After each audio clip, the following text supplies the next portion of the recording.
Hi drummers, hope you're well. Right, just a quick one about building up simple linear phrases between your hands and your feet on the drum kit. We're going to deal with two absolute simple all-time classics today. Right, left, kick, and then kick, right, left. Those two phrases. Obviously you do left, right if you're left-handed.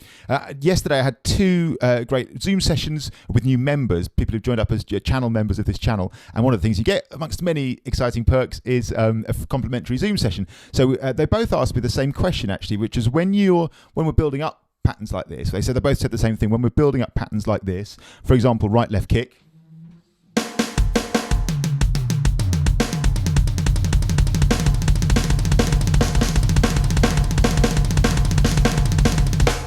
They both said the same thing, which is they reach a certain point and it just basically all falls apart. They say, oh, I can't do it at that speed. Like, how do I get to the speed of playing it quickly and smoothly? I get to a point when my bass drum, they normally say, can't keep up, and it starts getting messy and isn't a clear line of those three notes anymore. And the answer is two things, in my opinion, that we do, and they're really simple, but they're definitely worth stating and worth remembering because it's so easy to forget that this is the stuff, man. And this just goes back to like basics and classic old principles, which are all-time great principles, but it's always worth remembering them. For me, when you're building up patterns of this sort, there's two things we need to do. Firstly, it's really, really important to play them at a slow, steady tempo for a while at first. What we're doing here is good old myelination. I made a video about this a while ago where we go through the movements, putting our hands and our feet in the right order. And what happens is our brain takes that information in and this lays down, in fact, this amazing chemical around the pathways that make that physical coordination work called myelin. And the myelin acts as insulation. It wraps around, if you think of the information passing at first to make these movements happen. It's like a pipe, but a very leaky pipe. The information is getting through, but it's leaking out all over the place. And then with repetition at slow, steady speeds, more and more myelin, to use a musician's analogy, like gaffer tape, wraps around the pipe, right, every time, another layer, and insulates it more and more, and it gets more and more easy. So firstly, number one, what you need to do is take these movements and play them for a little bit, slow and steady, and give your hands and your brain and your feet and your eyes and your ears like a chance to take this information in and for that myelination to occur. So let's go right, left, kick, something like this.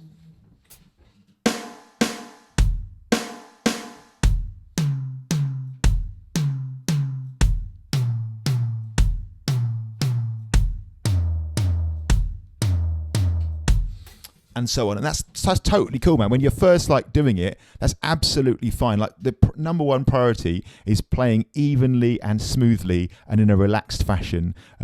So many great drummers have articulated this concept. One of my favorites is Dave Elich. His little catchphrase is slow is smooth and smooth is fast. So whatever you do, if your aim is to play fast, you firstly got to play slow, show your nervous system, your hands and your feet and your brain working together, the movements, and get that smoothness. That's the first bit. Speed is not going to come unless you've got that smoothness, man. The speed will come later. So that's the first step. Now say that you've got to that point. Let's stick with right, left, kick for now. And you are playing relatively smooth. Say that you've got to this point, right?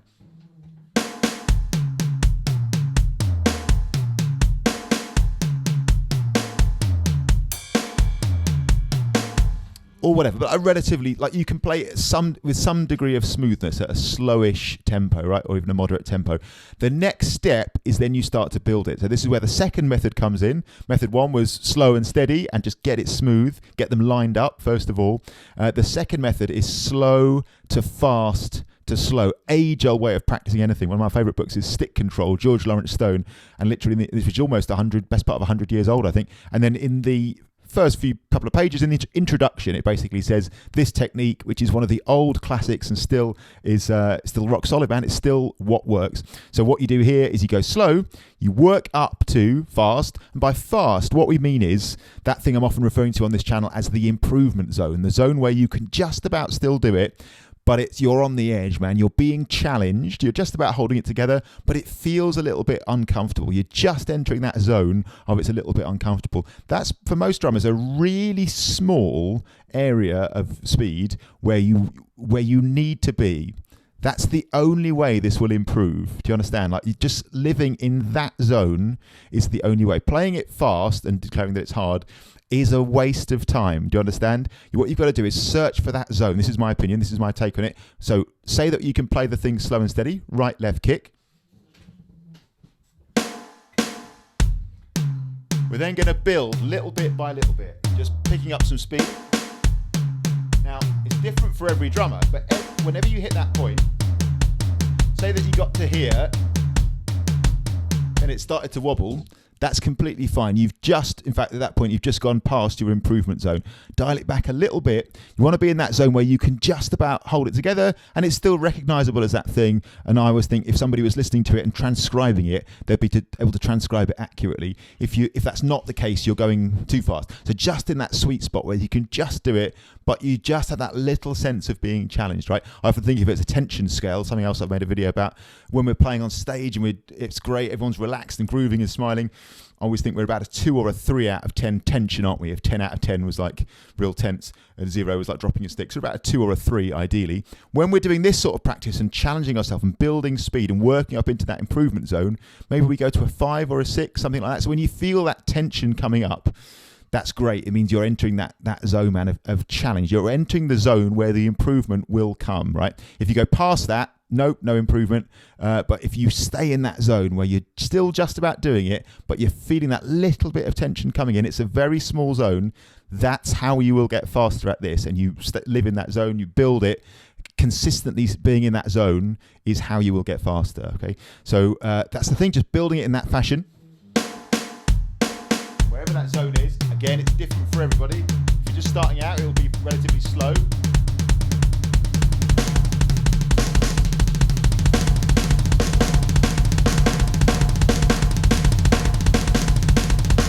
Wherever you're at, hold it there, man, for like, doesn't have to be a huge amount of time, even a minute, I don't know, 30 seconds, a minute, hold it there. If you do that every day, you will absolutely build these. Let's do it with kick, right, left this time. So first of all, I'm going to go slow and steady.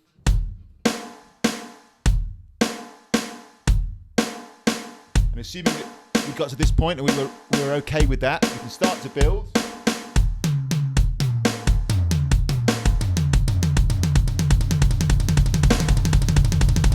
Here, we started to lose it.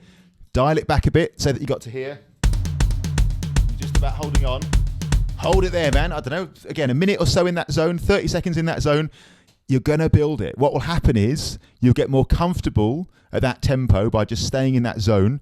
And then the speed, the overall tempo at which you're in that improvement zone over time with repetition, with quality repetition in that improvement zone will pick up. Of course, so your improvement zone will move as you rehearse, as you practice. You build this. I can't stress this enough. Like, it's all very well thinking about technique. Those things are important. It's all very well thinking about staying loose. All those things are important.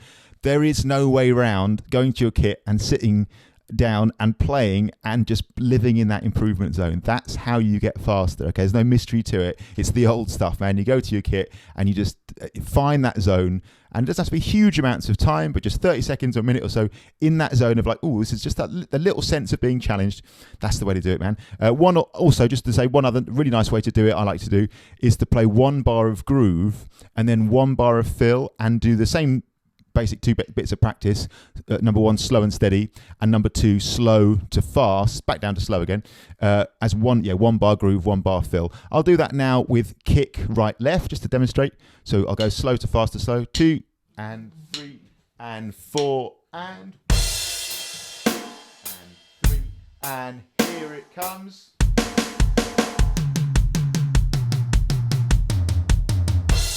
So these, in this case, are sextuplets. So here we go. 1, 2, 3, 4. Okay, I'm going to start to build it. And say that it was here, right?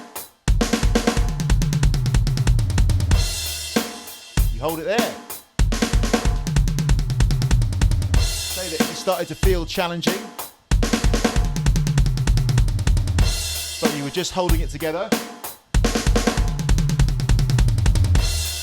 great, I'm going to go faster.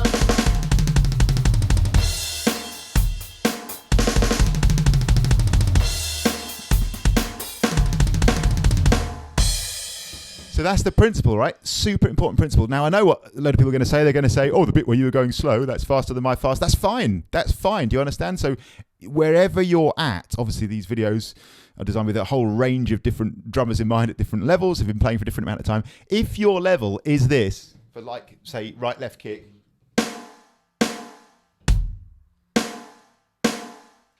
If that's the speed at which you can play it cleanly for now, brilliant. Then do that. That's great. And then what with them smooth and even, then start to push up, and it might well be that you don't get very much further before it all falls apart.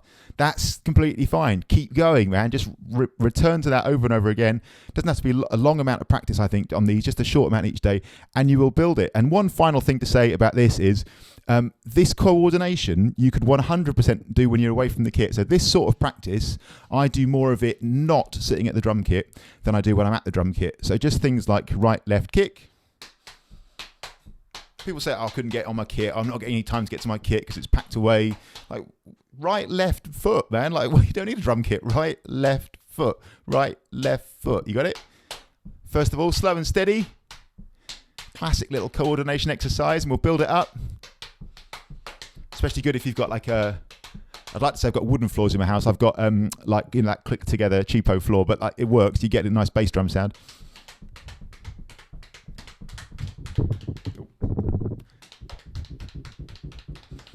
You got it? Or kick right, left, kick right, left, kick right, left, kick right, left, kick right, left.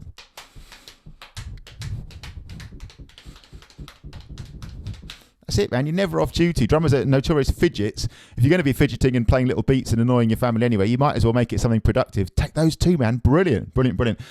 Hope this all makes a bit of sense. That is it. There is no great mystery to it. The dangerous myth of talent comes in here. People say, oh, drummers play this fast. They're so talented. I know, especially adults, man. They're the worst in these sessions. They say, oh, I knew I didn't have the coordination to do this. Nonsense. You build it. Do you understand? You build this thing, man. If you want to get fast at stuff like this, it is the person who practices it in the right way consistently who gets fast and smooth at it, in my opinion, based on seeing thousands of drummers learn this or not learn this over lots and lots of years, right? So stick with these two. If you're new to this, stick to these two. Right, left, kick, right, left, kick. Start slow. And build.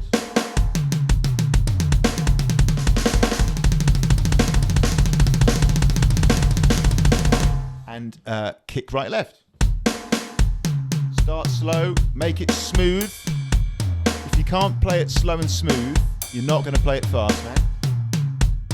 And I know that even though I'm calling this slow, someone's going to say this slow is faster than my fast. That's fine. Whatever speed you're at, man. Yes, you can do it. Start to build it.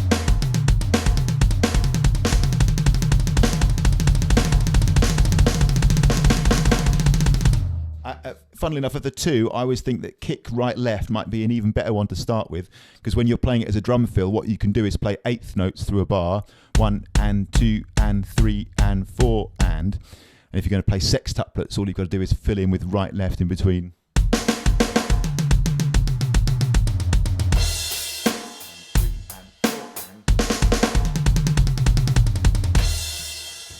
So all makes a bit of sense. That is it, man. There's no mystery to it. Again, there's no like mysterious, like ethereal talent required. You just need to build it, man, like that.